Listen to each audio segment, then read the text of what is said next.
Hello, hello, I'm here with Methods, Hello. and today I want to show you a new TNT quarry for 1.11. So the old ones got mostly broken with the removal of translocation. If you move them one forwards, they would always blow up. So that's why we made a new version, which is superior in every aspect, more or less. So it's a two-way flying machine, and let's start off the presentation. So here you can start it once. And as you can see, the machine is always moving forward and equally dispenses the TNT, so you get at the bottom a nice pattern in between. Guess I have to turn down my block sounds. Yeah, definitely. Yeah, that's better. So you can see the main advantage.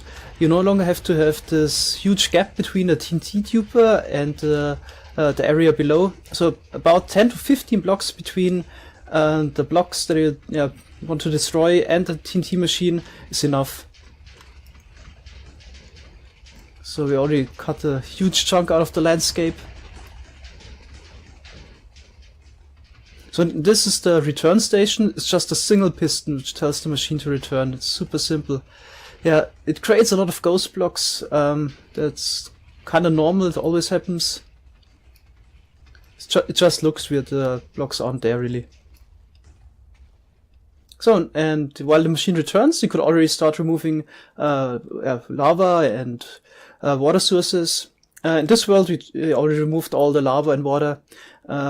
Just because it's simpler for the demonstration, but this leaves you enough time to start working on that. So the machine is almost back.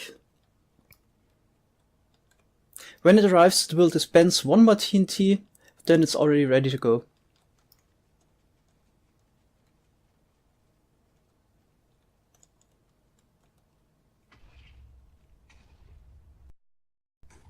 Okay, then you can push the button again, it would start it again. Or if you want to have the machine running all the time, then you can flick this lever here. I'm gonna quickly relock and I'll be back. It's also possible to attach two of those TNT modules to both sides, so it would dupe TNT going back and forth. But since the machine is so fast anyway, we don't think it's really necessary, and it's a lot simpler if you do it like this. Then one of the good aspects of this machine, if you have a lot of blocks remaining in one area, you could also send a singular module.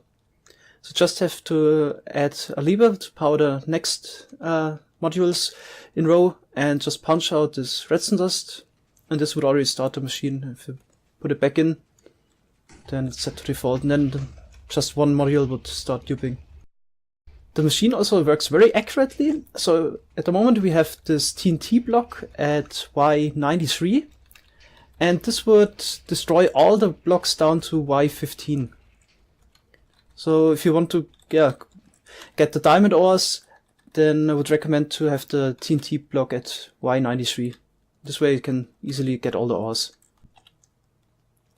We build a module every fourth block, and this should guarantee that there are very few flying blocks left over. So we already did this section here, and we marked out the blocks that got left over. So this is just 7 blocks in this area, and this is not much effort to remove. Also, I would recommend to always run the machine once, remove all leftover blocks maybe, remove lava and water, so it's really not a problem if you have some leftover blocks. In contrast to many of the old 1.9, 1.10 versions, this machine can actually be used to quarry out the nether. So let's see what happens here. Netherrack has a very low blast resistance.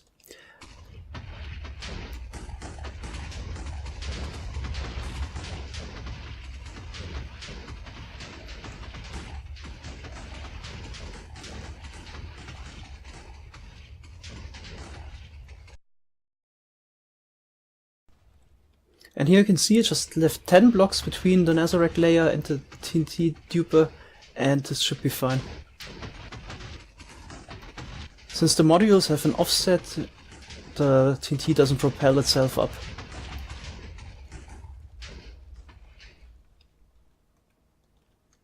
Okay, yeah, and this leaves you enough time to start removing all of those lava sources. So it's not really that bad. It takes maybe 10-15 minutes, and then you can send the machine again. And as you can see, at some spots we are already at Y37, so basically run it twice and move it down already. Yeah. Also, you might need to fill up all of those lava lakes in some spaces. I would recommend to fill it up with sand, or if it's really a large lava lake, then send a flying machine. So we let the quarry run 3 times over, and it's already time to move it down. As you can see here, it worked very accurately. There's just very few floating blocks left. And now Methods is going to show you how to build it. Okay, we're going to start by building the actual TNT module. Place slime blocks like this. Vector rail in the middle. TNT here. 3 slime blocks. Place 1 here. Punch these 2 out. Vector rail. Now I need a card. Minecart here. And push it together. And this should already dupe TNT. Now we're gonna add a 2-way flying machine to it.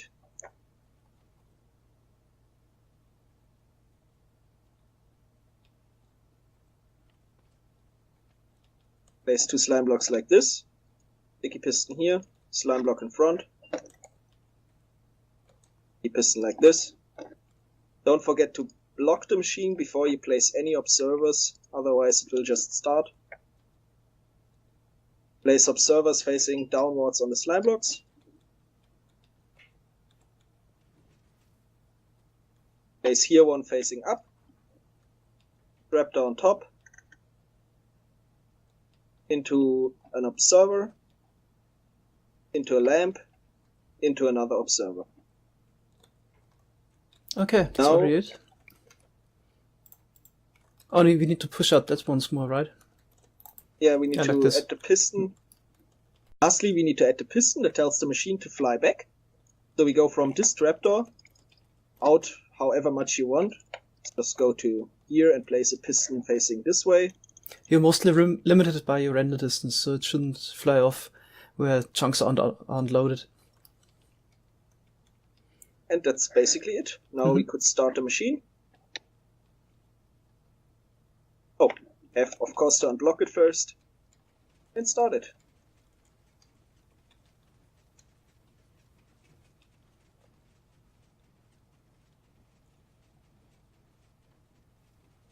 And that's it. Okay, so you can build this as wide as you want. You're just limited by your render distance.